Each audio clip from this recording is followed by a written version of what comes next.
Go where your best prayers take you, unclench the fists of your spirit and take it easy. Breathe deeply of the glad air and live one day at a time. Know that you are precious and learn to trust. Amen. Amen.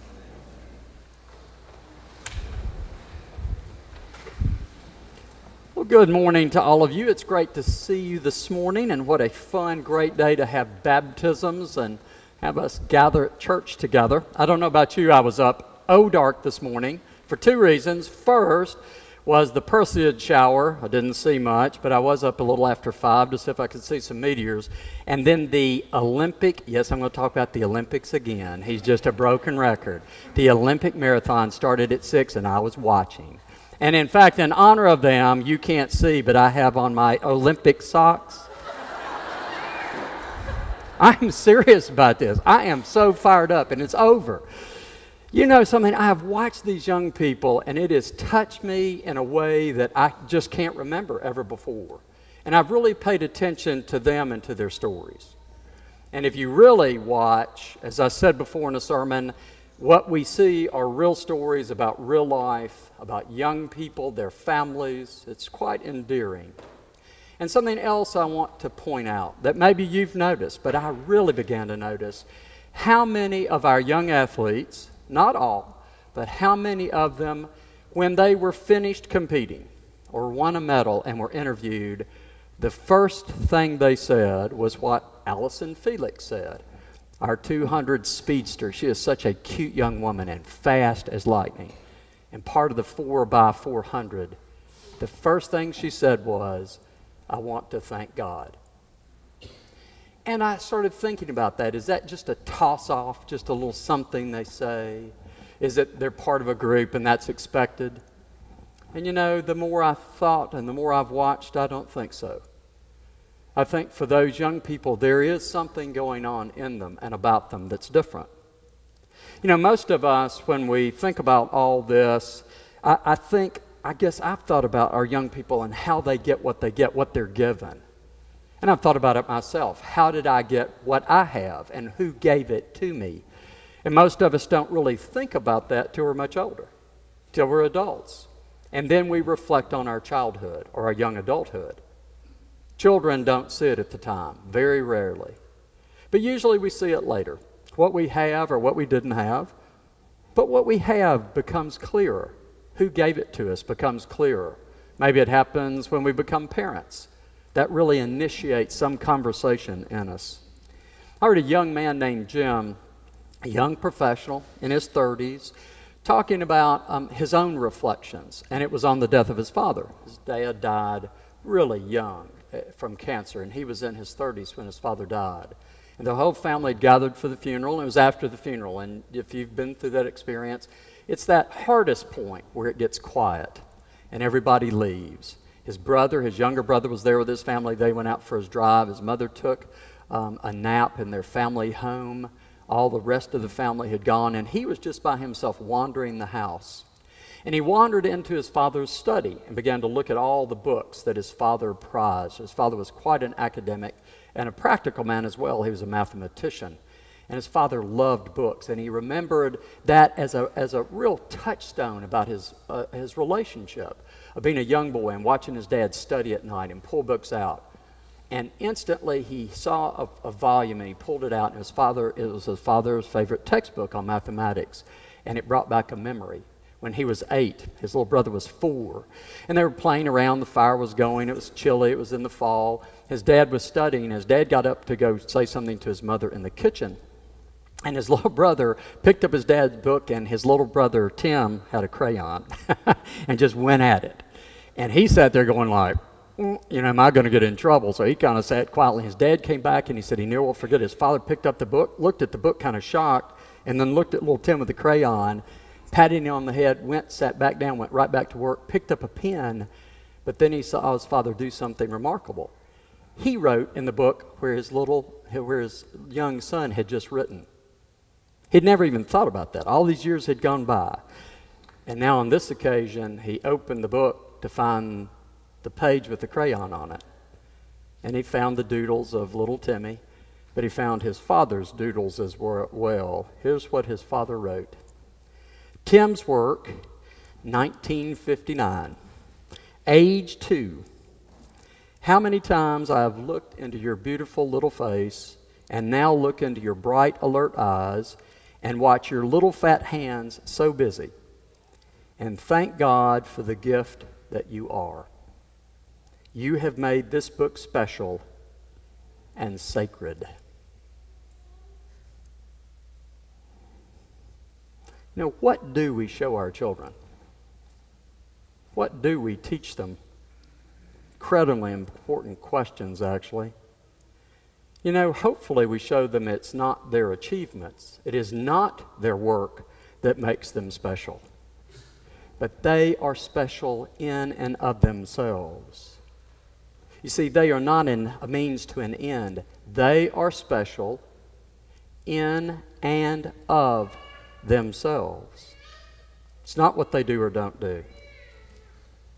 You know, that's the way that we love them, is really show that, offer that as deeply and as often as we can, especially at those times when they're hard to love, right? And not just the scribbling stuff, the other things that make scribbles on life. There's a lot of that stuff growing up. We've all lived it, and our children have too. You know, our resident theologian, Martin Hunt, Martin's sitting over there. He didn't know I was going to say this, but Martin's got a great line that he has said to me on many occasions. He said, you know, John, he said, you just need to leave them where Jesus flung them. you see, Martin's right. We need to let people be where Jesus flung them. Martin's right on both accounts. They flung them or they got flung. I didn't fling them. But the other part is, I don't know about that grammar, sorry, English teachers. The other part of that's really true. They have Jesus. Everybody's got a chance to have Jesus. I'm not their Jesus. Not even my children's. Everybody gets flung somewhere. And if we really love people, you know, we will love them when it's hard to love them. Anybody can love when it's easy. What's hard is to love when times are tough. That's a bigger challenge, isn't it? But you know, beyond our love, there's something else that goes with it. And we all know what that is, but it's hard to articulate what that quality is, what that special thing is. Do you remember, and I know you do, Tipper Gore, who was married to Al Gore? They're no longer married, but when he was vice president, she was about the White House all the time. What people didn't know is Tipper had a really deep faith and lived her faith. In fact, while she was the wife of the vice president, she worked in a homeless ministry all the time, every week, just like our volunteer ministry center. She went and actually volunteered. And what they would do, they had a consortium of churches near the White House. One was the Episcopal Church there at Lafayette Square. They would go out and try to find the homeless people who were out under bridges and out in the streets. They would try to get them to come then to one of the churches that was offering services so that they could bring them in and really facilitate something better happening. There was a woman named Mary that was in a park near there that no one could reach. She was mentally ill, just couldn't reach her. And Tipper tried again and again and again. And on a particular day, she was talking to Mary, and she had never really thought to just sit down with her and talk to her. And finally she said, Mary, she said, we've got all these great things. Why don't you come with me, leave the park, just go to a church for a little bit. Why won't you leave the park? And Mary looked at her, convinced as she was, and said, it's because the president won't know where I am. And she said, Mary, I don't think I understand. She said, oh, I'm married to Bill Clinton. I'm his wife. And Tipper went, oh, okay. And then she had an idea. She said, Mary, would you go with me to the White House? Mary said, well, yes. So she said, well, come with me. She got her limousine, put Mary in the limousine, and they drove to the White House. They got out, and she walked up to the guard station. You know, the little guardhouse, have you been there? The guard recognized Tipper immediately. He said, Mrs. Gore. She said, yeah, she said, you say I have Mrs. Clinton with me. And he looks and he goes, and then she gave him that, and he goes, oh, yes, ma'am, Mrs. Clinton, good morning. Said, we need to make sure that the president knows where we are. Yes, ma'am. Would you go get us some stationery, please? He went inside and brought back official White House stationery. Said, Mary, let's write a note to Bill Clinton and let him know where we're going to go. So they wrote a note. So we're going over to Lafayette Square. We're going to go to the church. We'll be back this afternoon. Everything will be great. Handed him the note, back in the limousine, over to the church. That was the beginning. It takes time. These things don't end in a minute. It takes time. But over time, Mary kept going for help. It was a breakthrough. She got physical help, a lot of spiritual love, and she got emotional and mental health. She got back on medications. She got off the street. She got an apartment. She has a place to live. Then she got a job, and she reconnected to her family. And today, she is connected to her family and still is living that life. You know, it's interesting, isn't it? We know that love is important, but you see, what Tipper did was show us something else. It's not only love, but it's acceptance. And I promise you, if that's not challenging to you, it's because you're not practicing it.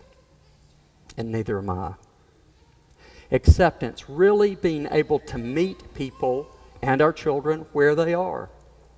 Right there. To accept them where they are. It doesn't mean we don't want something better for them. It doesn't mean that we might not have some good ideas for them. But you and I both know in that quick part of a second what it feels like when someone judges us. We know it instantly. I can feel it. It feels like the weight of the world when I don't want to be in that place. You see, most of the people, where we are is not where we want to be. You and I live that. We're not where we want to be. I'm making the babies cry, I'm sorry. But remember, the devil's coming out of them, so we're on the high side of this deal. I mean, it's getting better and better, you know. This is working. Noah and Preston got the devil coming out. Okay, here we go. But, you know, we're not where we want to be sometimes. I'm not. I want to be in a different place. I'm not there. It doesn't do any good for all the judgment in the world to happen. Usually what turns the key is someone accepts me. They might nudge me a bit, but they can stay with me in that place. That acceptance is a huge thing, and it communicates volumes, mostly that we're valued above all else. Not what we're doing, not what we've done, not if we've embarrassed somebody or not. Nope, just that we are valued because we are valued. We are loved because we are loved. We are loved, pardon me. The reality is everybody in this space right now is a work in progress. Nobody gets off. And if you miss that, you miss the orthodoxy of the Christian faith. We are here, we say a confession, we go to that altar rail together on our knees and put up our hands. Where else do you do that in your life? Where do you get on your knees in your life? You don't, and I don't either. But we do it here to remind ourselves we are a work in progress. All right, you ready for your quiz? I'm through preaching. So here's your quiz. You're in the mall. Can you picture yourself there? Maybe you're in Belks. And so you're walking in Belks and you have a 4-year-old. If you've never had children or your grandparents, sorry, you're back, you've got a 4-year-old. And your 4-year-old gets away from you. Terrible. I've had it happen. Believe me, it lasts forever. If you've had it happen, it's awful. But it doesn't last long because all of a sudden you find, actually you don't find, but you see your 4-year-old who is on top of one of those dressing racks, climbing up the wall into the ceiling. You know the story? Well, if you've been watching the Olympics, you know the story. Because it's Jonathan Horton, and it's his story. He's an Olympian from the United States. And that's exactly what he did when he was 4. His parents looked up at that ceiling, and they didn't know what to do. But you know what they did? They gave him gymnastics lessons. You catch that? That's not what I would have done. Will or Hudson climbing, yeah, they did a lot of that. We didn't do any gymnastics. We did some gymnastics. There wasn't any lessons to it. No. Isn't that incredible? What intuition, what insight, what parents. So, what do we do with our children's curiosity and the natural stuff that they carry inside them? What do we really do with it? Or are we always trying to shape it into what we think it should be? Or do we go with it? It's a hard balance, isn't it? I haven't presented something easy for us to think about. There's not a simple answer. But you realize that also includes spirituality. Our kids climb into the ceiling. Don't miss it. In fact, children get God and have God quickly and efficiently when they're little tiny. We're the ones in the way. They climb quickly. So what do we do with all those questions they ask out of the gate? Where to come from? Who made me? Where's God? Why can't we see Him? What about life? What about my puppy that died? What about illness? Why does grandmother look so old? Spiritual questions. Or for some of you, grandma doesn't look at old at all. Do you catch this? Those are spiritual questions. Deeply spiritual questions. Well, I'll tell you what we do. We do what we're doing today. We give them gymnastics lessons. Because that's what we're starting with. We bring them to baptism. This is where it starts. We make a promise that we're going to train them in ways that will help them grow. And you know what? It's different for almost every child. But we have some ways that help everybody. But we're going to let them follow those questions, find themselves, help them continue to connect to God. And we're going to do that for Noah, for Preston, for Liam, for Emma this morning. And who knows? One of them, one of our children, may yes indeed be in the Olympics. And when they finish that race, they may be the one that says, I just want to thank God. Amen.